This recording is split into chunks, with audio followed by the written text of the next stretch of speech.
Okay, I believe that we are live.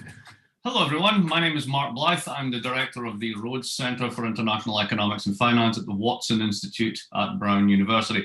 Welcome to the last talk that we'll be doing in this sadly truncated semester, this COVID semester, but hopefully we'll be back to more normal service when we reconvene in the fall. It's with great pleasure that I can bring on today Aaron Benanav, who's written this wonderfully interesting book about automation and the future of work. And just when you thought everything that could be said about this has been said, race against the machine, all the rest of it, Aaron actually does, I think, something very interesting and very credible in my view, which is he looks at this on the historical long run. He's not just looking at the latest inflection point of technology. And in doing so, he draws upon a thesis first popularized by the economic historian Robert Brenner about 50 years ago about the relationship between unemployment, slow growth, and stagnation because of overaccumulation at the level of the global economy. And I want to bring Aaron in to share that talk with us today in the new book that he's got out on this, because I think it's a very important intervention. Before I formally introduce him, just a couple of words on housekeeping. If you've been here before, you'll know how we do this. And I guess on Zoom, everybody does a version of this. We're going to do the talk for about 30 to 35 minutes, at the end of which we will be happy to take questions. If you're a member of the Brown community and you're logged in through Brown, then you can just put it in the Q&A at any point, and I will read out that question when we get to the end. If you're watching this on YouTube live, put it in the comments. And we've got people watching those comments, and they will cut and paste that and put it into the Q&A so that your questions get answered as well. So without any further ado, I will then formally introduce Aaron and pass control over to him. So Aaron Benanav is a postdoctoral researcher at Humboldt University in Berlin and is the academic coordinator for the research unit Reallocation in the Cluster of Excellence Scripts, Contestations of the Liberal Script, a 7-year project funded by the German Research Foundation. I'd like to just pause for a minute and go, a 7-year funded project? You don't get too many of those things anymore. That's pretty amazing. Benanav also serves as the editorial board member for the journal International Labour and Working Class History. His first book, this one, Automation and the Future of Work, by the way, what a first book. That's amazing to have that as your first book, appeared with Verso in November 2020. He's currently working on a second book on the global history of unemployment since World War II. Before joining Humboldt, Benanav was a Harper Schmidt Fellow at the Social Sciences at the University of Chicago, and he holds a PhD in history from the University of California, Los Angeles. Hence the Brenner connection, no doubt, in that case. Yeah. All right, Aaron, it's brilliant to have you here. Please tell us something that we don't know about something that we think we know well. Great. Thank you so much for having me.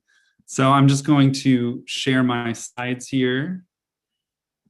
Are we looking good? Yes, we're looking good. Okay. Perfect. Okay, so I'm going to talk to you today about my book, Automation and the Future of Work. The talk I'm going to give today is really drawn from the second and third chapters of that book, but I'll just say a little bit about the context and the other claims. So the starting point for the book is the rise or reemergence of a new story or discourse about automation. So automation theorists have claimed that we're living in an age of accelerating technological change. They argue that jobs are being destroyed at such a rapid pace that the labor market is unable to recover. And the question that I ask in my book is very simple. It's just, is this true? Is this the end of work? In other words, is automation responsible for the growing difficulties that workers face in finding or holding on to jobs today? The argument that I'm going to make is as follows. I'm going to provide a descriptive narrative analysis to show that the automation theorist's account actually can't possibly be right. The pace of technological change that they identify as accelerating, in fact, only appears to be speeding up. The real issue I will show is that economic growth rates have been slowing down. And it's this slowdown that's generating a persistently low demand for labor, which is making the lives of workers very difficult in the economy even before the Corona crisis, and then, of course, very bad during it. And that low demand for labor, in turn, provides the key backdrop, I say, to the expansion of insecure work in the digital economy. So today in this brief talk, I'm just going to give you some background on technologies and labor market conditions, talk about some theoretical approaches to the problem, discuss the cases and sources I use, and then I'm going to give you some detail about what the sector I focus on the most in those early chapters, the manufacturing sector, and then talking a bit more about slow growth in service-based economies and the labor market consequences. So just some background first. The automation theorists that I discuss in my book, who are widely distributed across academia, in the news media, politicians, and other social commentators, really focus on just a few major apparent breakthroughs. One, advanced industrial robotics, which you can see here in the Tesla plant in Fremont, California, where Elon Musk has been pushing towards lights out production.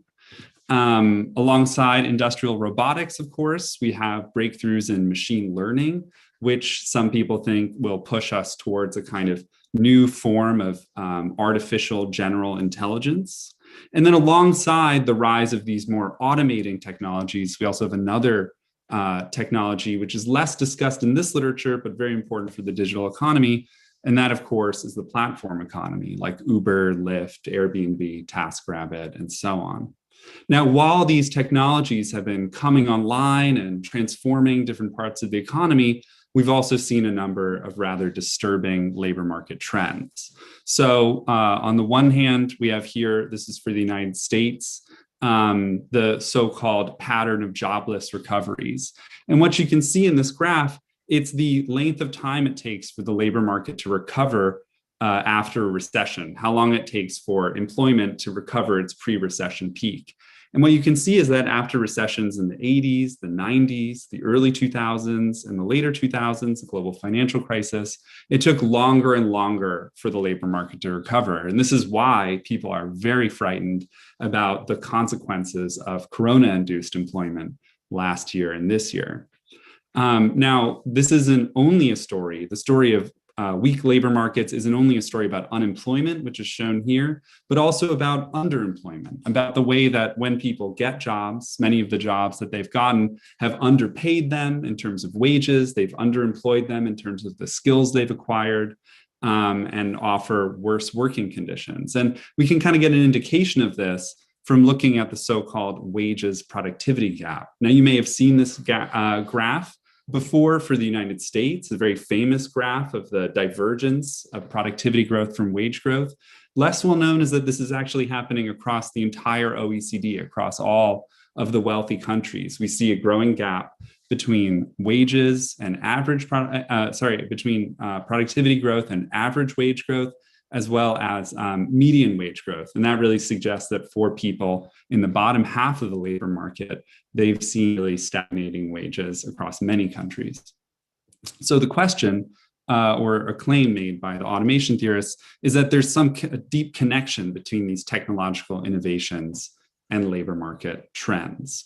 Now, there's a few ways to kind of go a little deeper into this and explore what could be those connections between the technologies and the labor market trends. So one way to approach it would, of course, be as a pure technology story.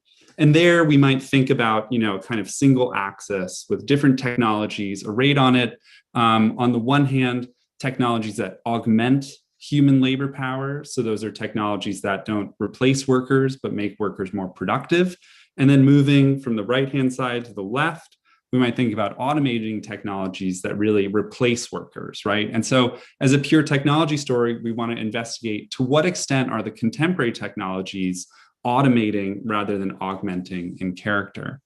Now, studies that have been done of this have given kind of contrasting results. A very famous study, the Oxford-Martin study, originally released as a working paper in 2013 and then replicated all over the internet, suggested that about half of jobs today were at a high risk of automation. The OECD, MIT, and others have rerun the numbers, and they've shown a much lower risk of contemporary technologies automating everyone out of work. They say that only 14% of current technologies are likely to be automating at some point in the future, with the rest of the ones identified by the Oxford-Martin study more augmenting than automating in character. Now, these disagreements did not prevent the emergence of a really massive automation discourse, especially around the middle years of the 2010s. And as I said, this has been, among academic economists, futurists. It includes people from the right, the center, and the left. Andy Stern, former head of the SEIU, and leftists like Nick Cernicek and Aaron and Alex Williams, or Aaron Bastani's fully automated luxury communism. It's a big field of claims that these technologies really are automating. But researchers have long cast doubt on the pure technology story that's at the base of these accounts. When automation theorists tell us about what's happening with technology, they tend to show us graphs like this one, a very famous graph from Time magazine that shows the rising processing power you can buy for $1,000 at different points in time. And it shows just this exponential curve. We're getting, faster and faster computers. They're going to be as capable as a mouse brain, and then a single human brain, and then all human brains. And that will lead to the singularity that changes everything. But in fact, many researchers in society and technology studies have shown that the way these technologies that appear to just purely transform over time following preset paths, the way that they're actually implemented in production depends a lot on the social context. And my favorite example of this has to do with the assembly line. One might think that this is the way we produce cars. Cars have to be made on an assembly line. This is the most efficient way to make them. But in the 1980s and 90s, facing very tight labor markets and union pressure and a high rate of labor turnover in the automotive industry, Volvo in Sweden tried to abolish the assembly line as a way to make work more satisfying for the workers on the job. And so they replaced the assembly line with just teams of workers who assembled complete cars from start to finish in groups of 8 to 10 workers, and they were able to achieve roughly the same productivity levels as the assembly line workers in Europe at that time. Now, taking examples like this, we might think of the technology axis I showed you before as kind of intersected by a social axis that thinks about how jobs are either alienating in character for workers, or whether they give those workers autonomy, where autonomy includes things like self-directed work, whether workers are able to use skills that they've mastered, and whether they have a feeling of social purpose in the work that they're doing. And researchers associated with the social power or social resources school have shown that workers' autonomy in turn relates to their solidarity and bargaining power vis-a-vis employers. Now, kind of drawing on this material alongside the automation discourse of the 2010s, we've seen a number of undercutting social research analyses. So think about texts like Uberland by Alex Rosenblatt that showed how much Uber drivers' lives are kind of controlled by these algorithms that make their work very precarious. Ghost Work by Mary Gray and Siddharth Suri, which showed how much hidden work there is in apparently automated processes on platforms like Facebook and Instagram. Many people have to look at disturbing images in order to moderate them because it's something that the AI isn't really capable of doing. And what these studies show is that a lot of the work that remains to be done in the digital economy is tending to cluster in this zone of being relatively alienating in character. And a lot of studies kind of look at the interplays between technology and workers' experiences. But my book claims that there's really a missing variable in the stories that have been told so far, both on the side of the automation discourse and on the side of the critics of that story. And that is the macroeconomic context that I think is really left out of these accounts. We might think of the role of macroeconomics just in terms of a simple relationship between the unemployment rate and the rate of growth of wages. So this graph is just showing the dotted line is the rise and fall of the unemployment rate over time. And as the unemployment rate rises, workers' ability to demand higher wages falls, and there's a kind of inverse relationship between the two.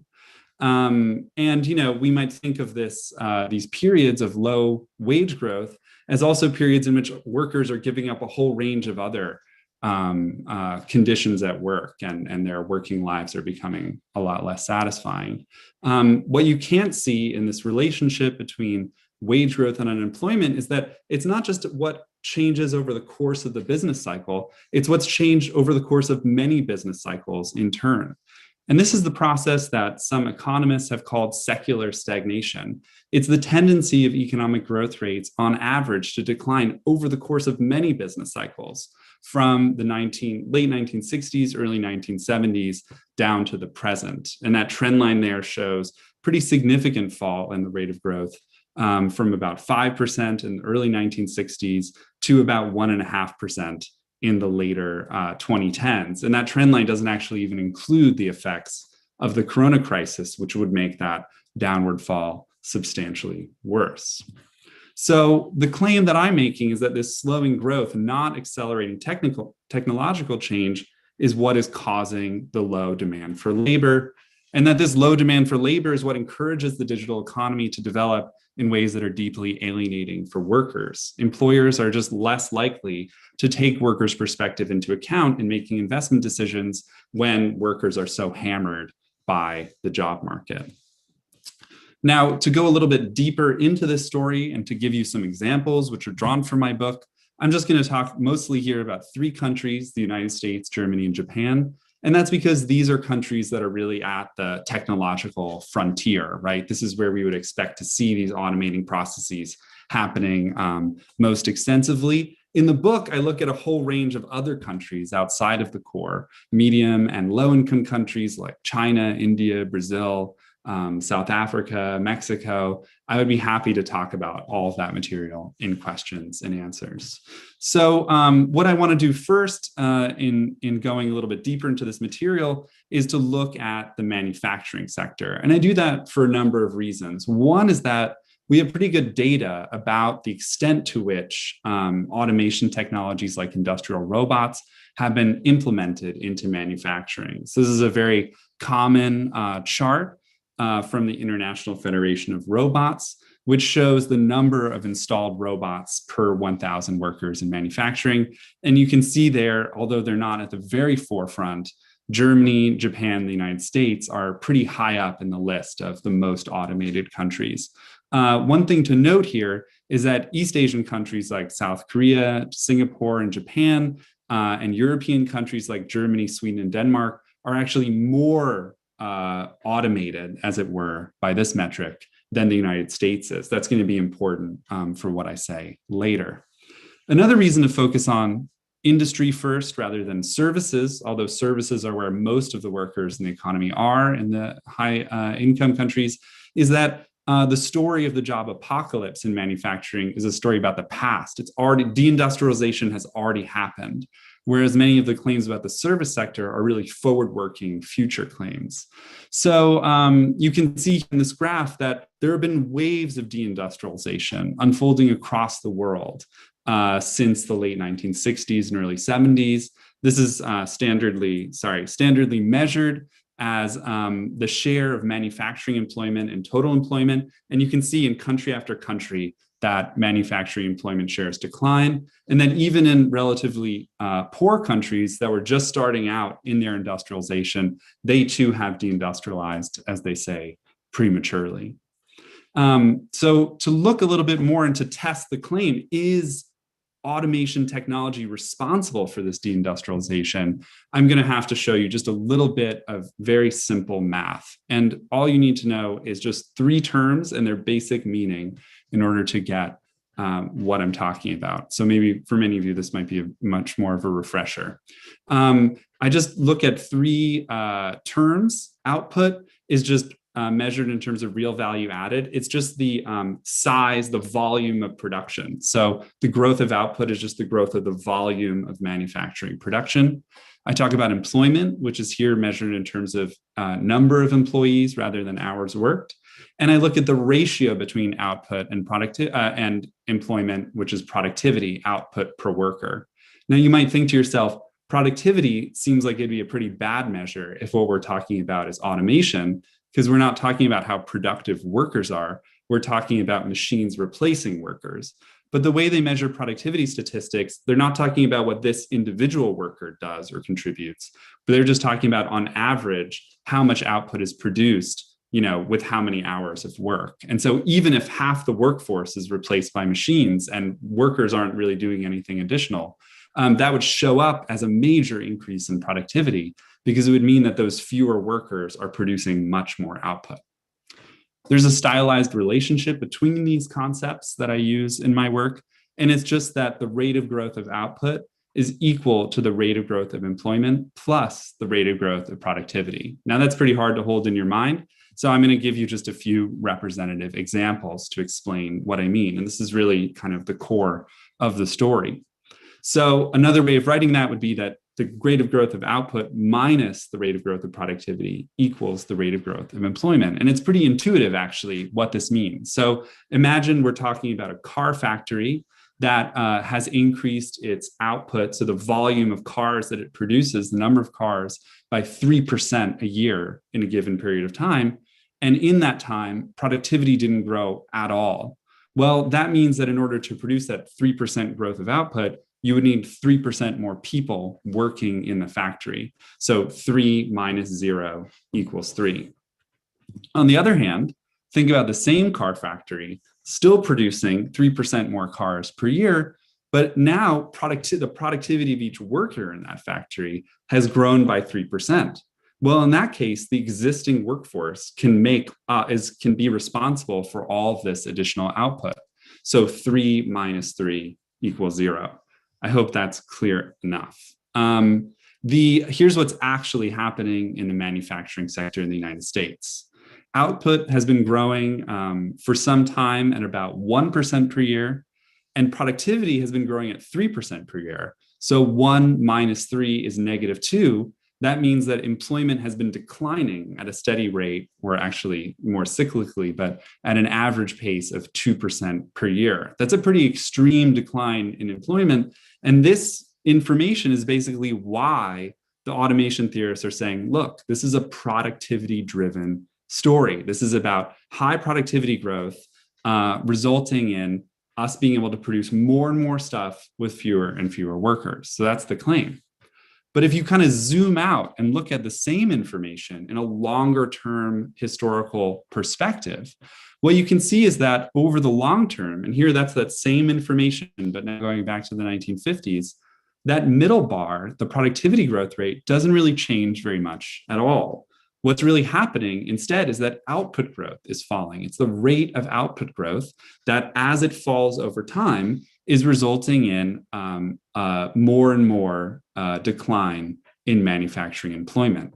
And so that is really the key to the story that I'm telling. Now, the information I just showed you at least makes it seem like productivity growth rates have been steady since the 1950s. But I actually follow the work of economist Susan Hausman at the Upjohn Institute, who disputes these productivity numbers. She disaggregates the manufacturing sector to show that actually across much of manufacturing, we see a substantial decline in both output and productivity growth rates. There's just one sector, one subsector in manufacturing, computer and electronic products, that has seen an extraordinary increase in output growth over this period. And what Susan Hausman says is that this is actually a mismeasurement, that the US government is suggesting that faster and faster processors are equivalent to producing more and more computer processors in total. And anyone who has had a computer in the last 10 years knows that there isn't really an exact relationship between increased processor speed and, having many more computers. It's not the leading indicator it used to be. So she points out that excluding this one subsector from manufacturing, subtracts 1.7% per year from the sector's labor productivity growth rates. And that actually makes manufacturing in the United States more like its competitors, Germany and Japan. This is that same information at the top that I showed you before about the United States, but now kind of comparatively with the same indicators for Germany and Japan. And there you can see that in Germany and Japan, there's been a substantial decline in productivity growth rates over time. Now, one might think, okay, well, that's just, evidence that Germany and Japan have caught up to the technological frontier like the United States. But remember that chart I showed you at the beginning. Germany and Japan actually have more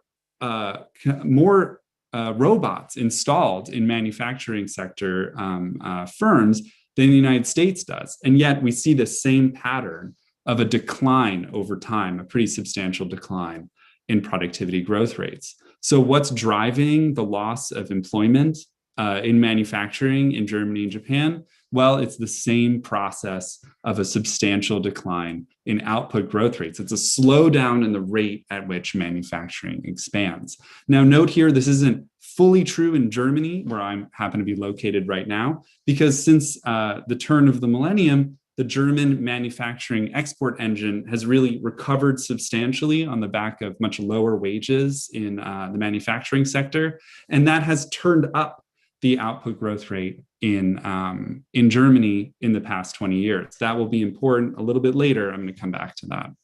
So the overall point of what I've shown you so far is that it's not the pace of automation that's speeding up. It's really that rates of industrial expansion are slowing down. That's what's causing this decline in employment, at least in the manufacturing sector. And one might want to know, why is this happening?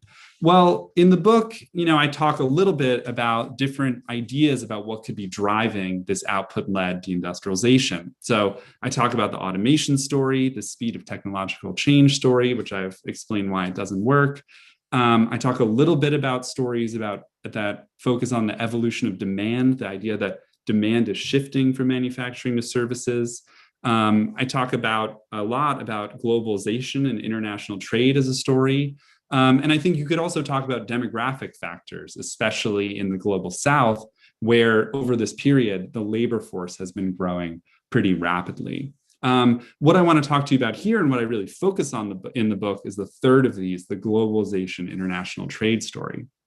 Now, over the period that I've been describing to you, we've seen a really rapid increase in global trade. So this is a common measure of exports as a share of global GDP. And you can see a really substantial increase from the from the early 1970s all the way up to the present, although in a recent period, kind of stabilizing the export share of GDP. And this was supposed to, according to economists, result in major gains from trade as each country would specialize in different kinds of production and everyone would benefit from this shared prosperity.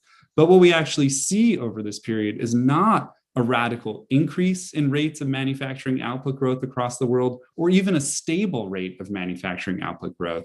Instead, what we see, and this is statistics from the World Trade Organization, certainly not a defender of any kind of stagnationist views, but their own statistics show that over time, there's been a substantial decline in the rate of growth of manufacturing output across the entire world. And so this isn't only a story about the rich countries. It isn't just a story about production moving from rich countries to poorer countries. It's a global stagnation or global slowdown story in the manufacturing sector.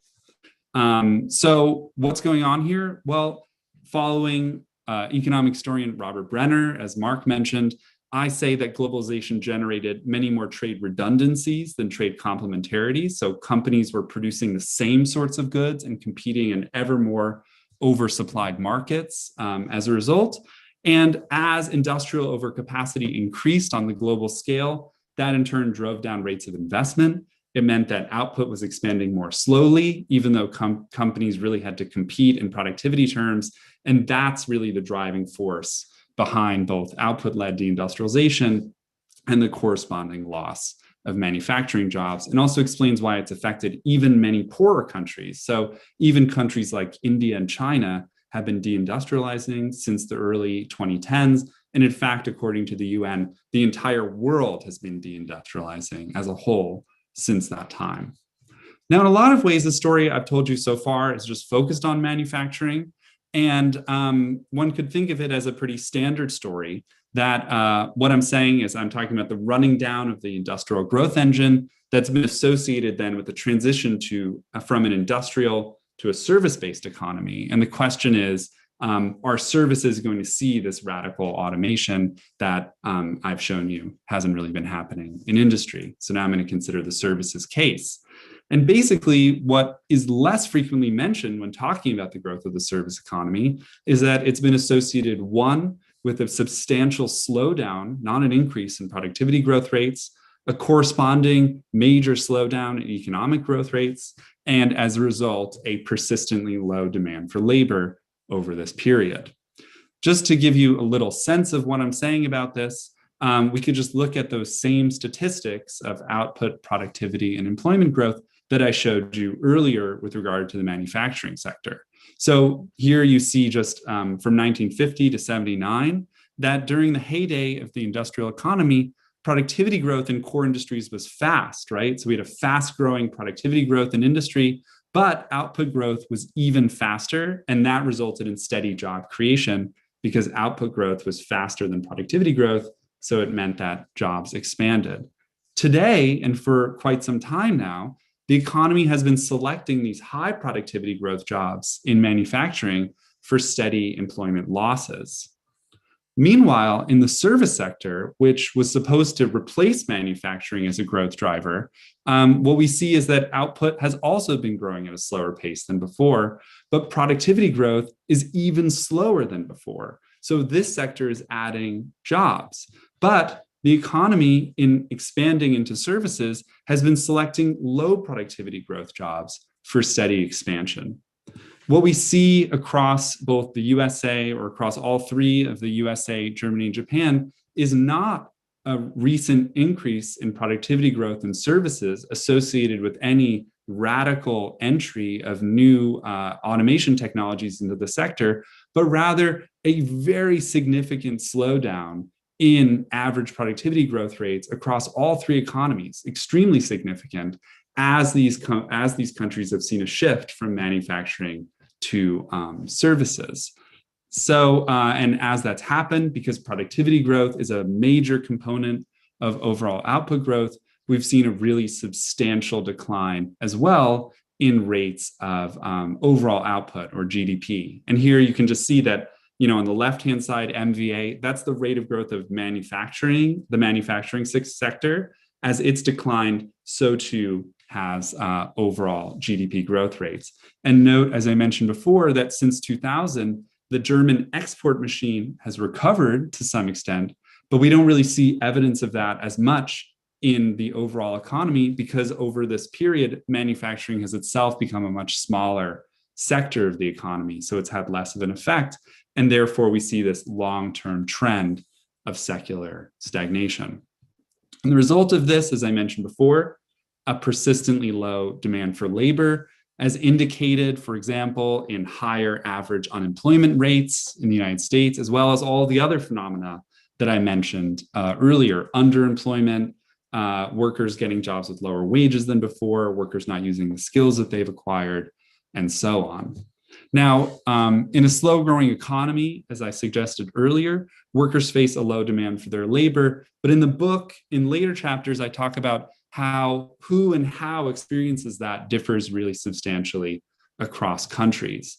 I talk about the OECD Index of Employee Protection, which measures the degree to which workers are protected from being fired, arbitrary or dismissed by their employers.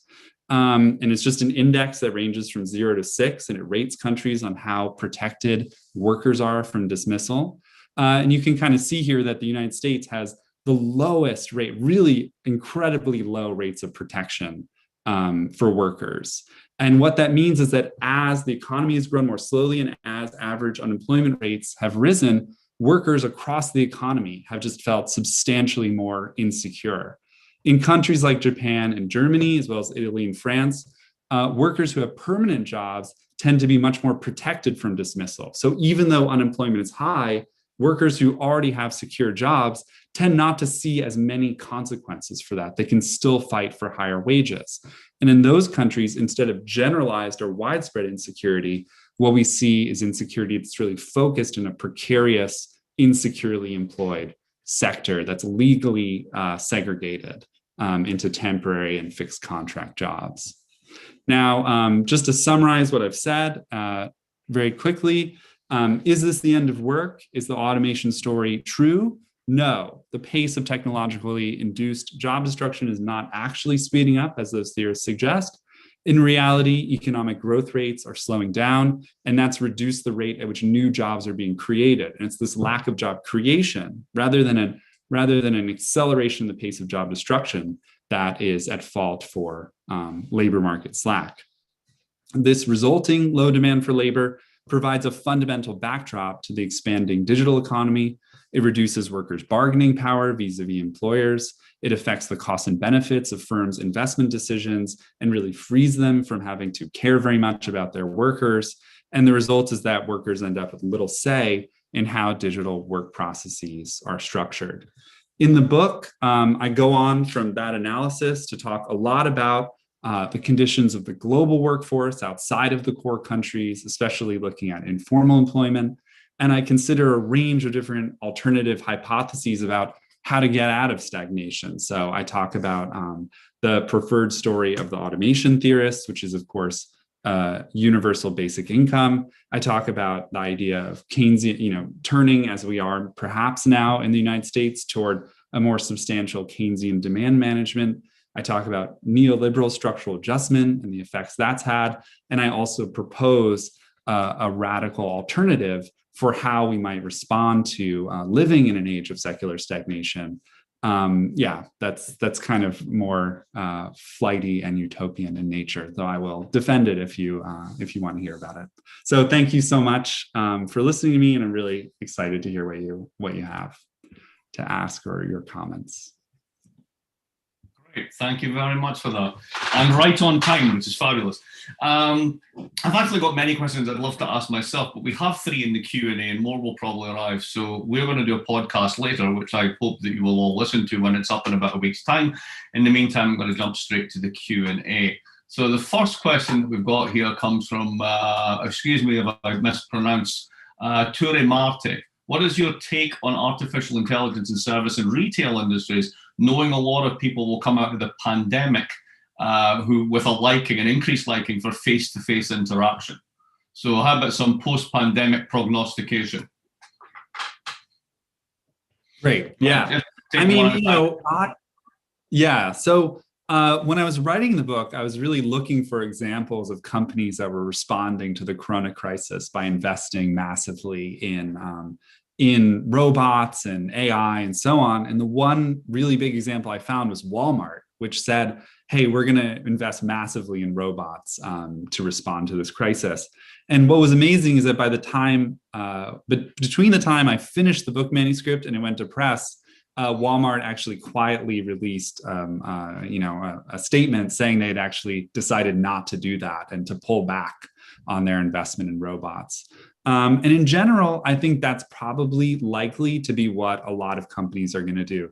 They're going to make minor adjustments to production, but they're not going to make the kind of major investments that would be required to really transform work for the reasons that I've already described. That is to say, in a much slower economy and facing incredible instability and uncertainty about the future of demand, those companies are going to be pretty cautious about what they do. Now, that's an economic side of the story.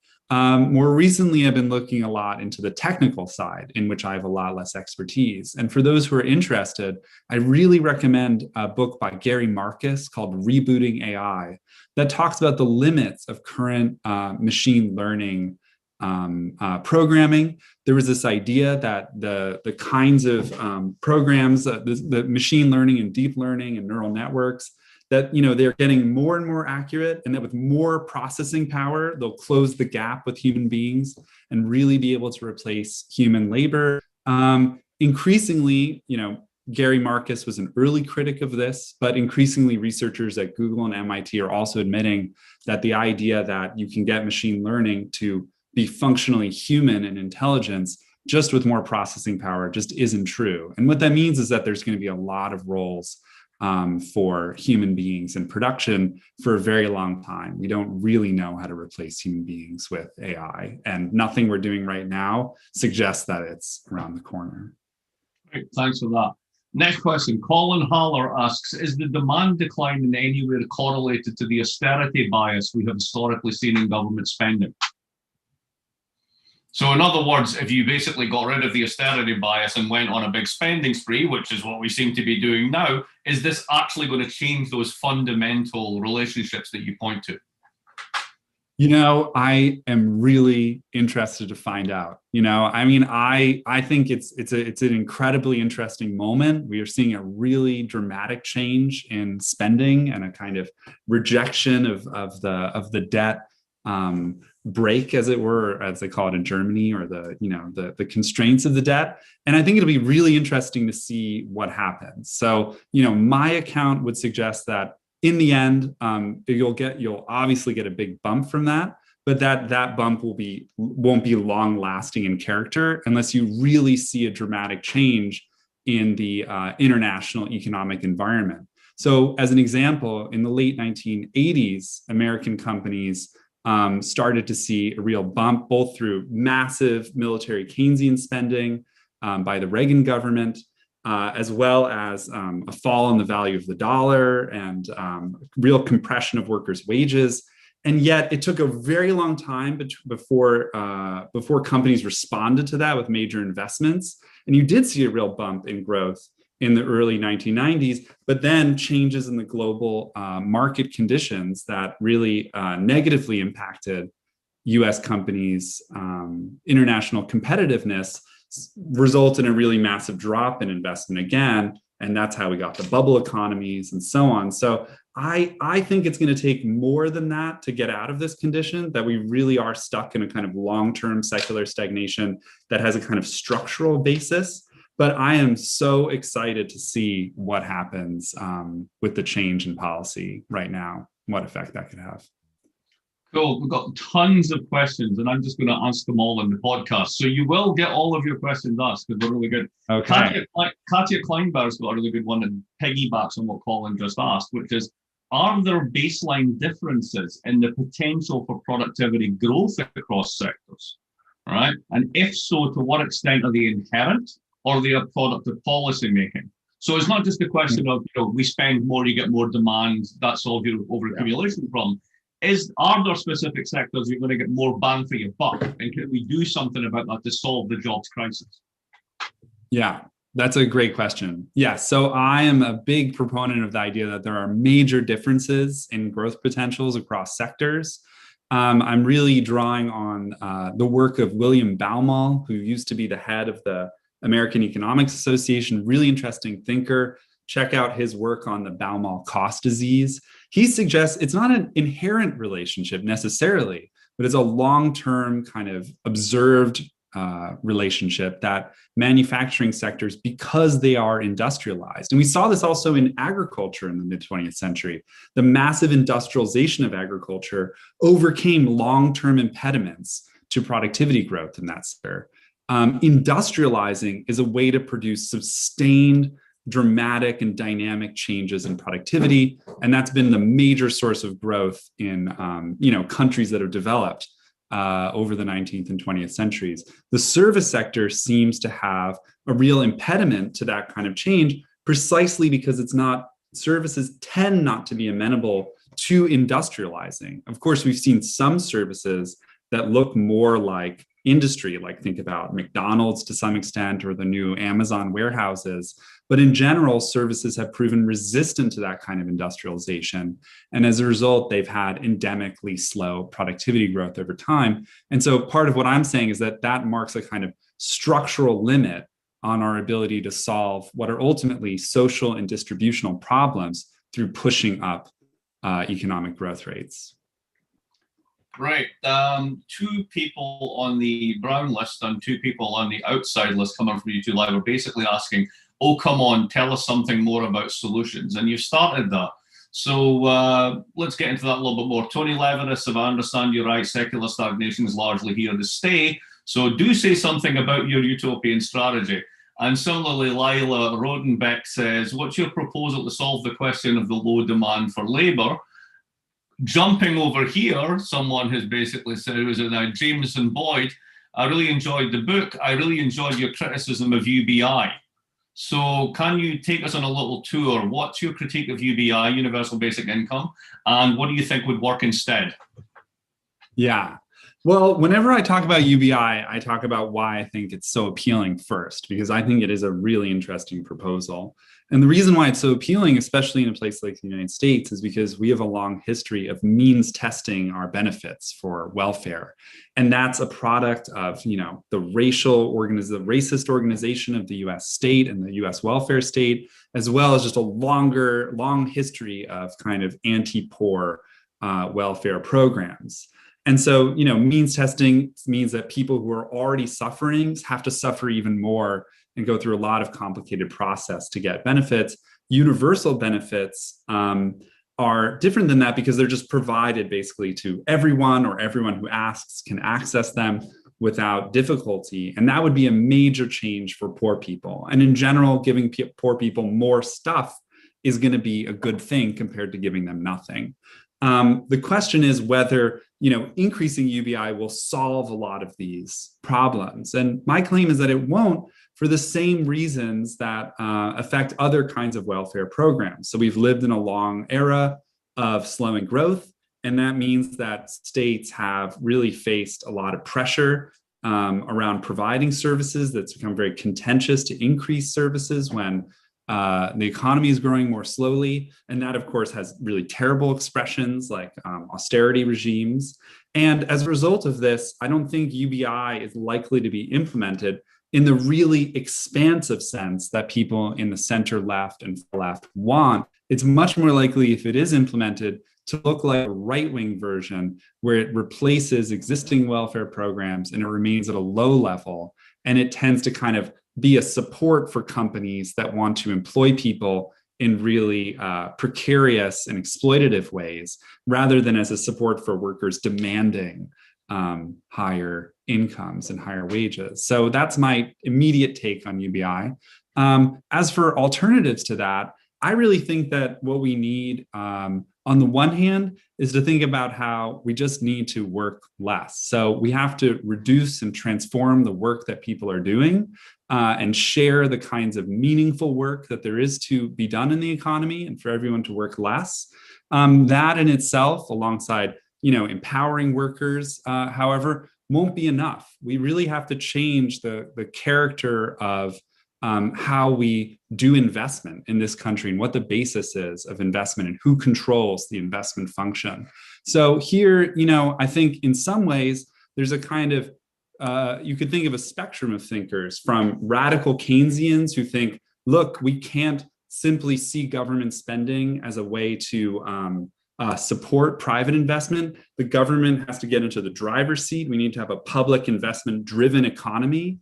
All the way to more radical kind of utopian and Marxist and other kind of solutions that say, look, this isn't just about public investment. It's really about devolving control over that investment to democratic bodies of people, so that the average everyday people are actually having a lot more decision-making power over the investment that takes place. And it's taken away from small coterie of highly wealthy individuals who use it, to make profits, and really start to transform not just our economy, but our society in ways that promote sustainability and justice and reduced work for everyone. So if you want to look at the longer proposal, definitely check out the book.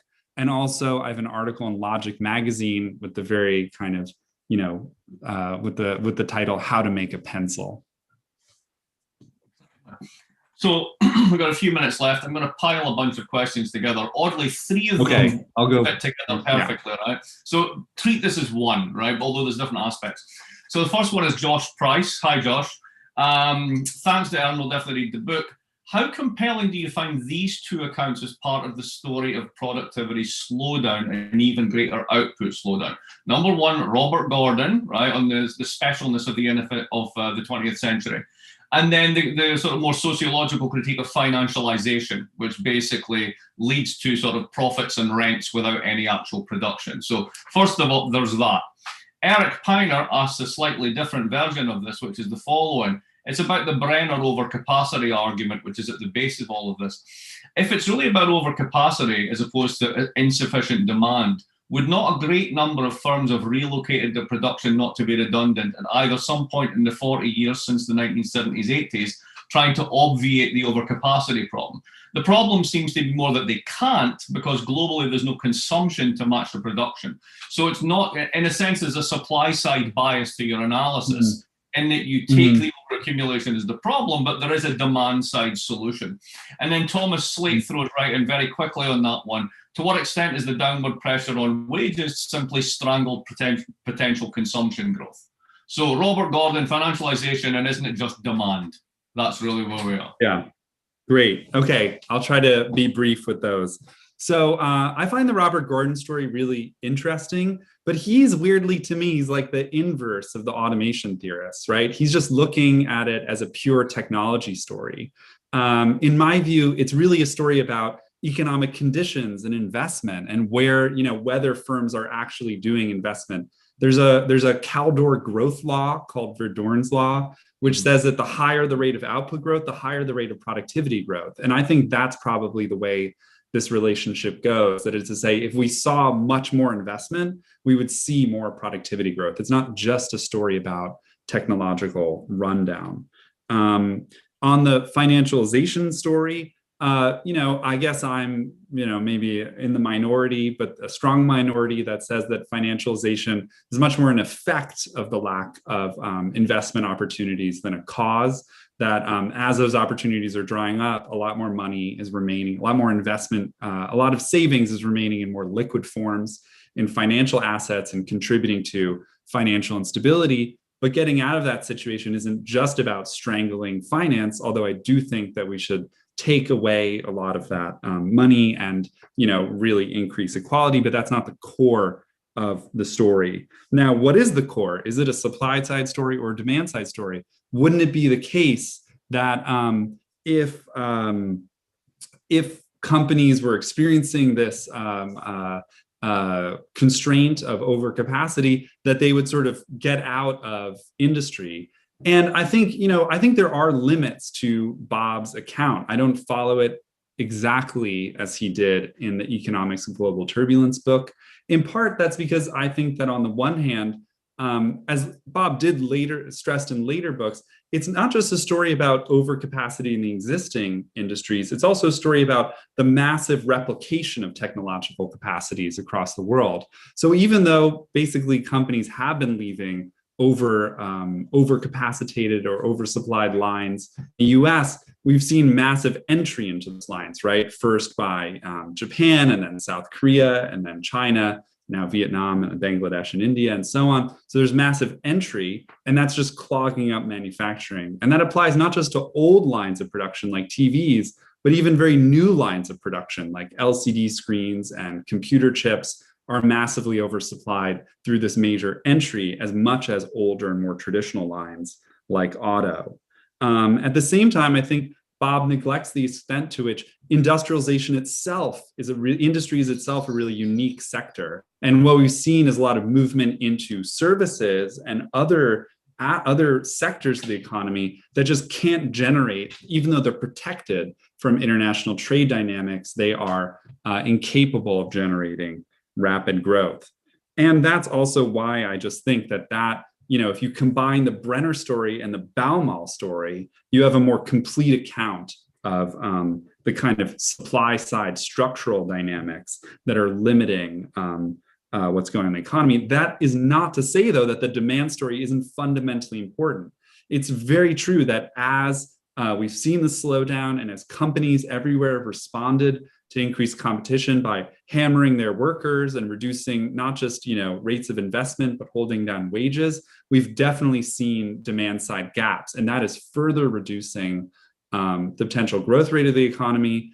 Combine that with bubbles that pop and leave overhangs of debt, and you have a really you have that long-term decline story.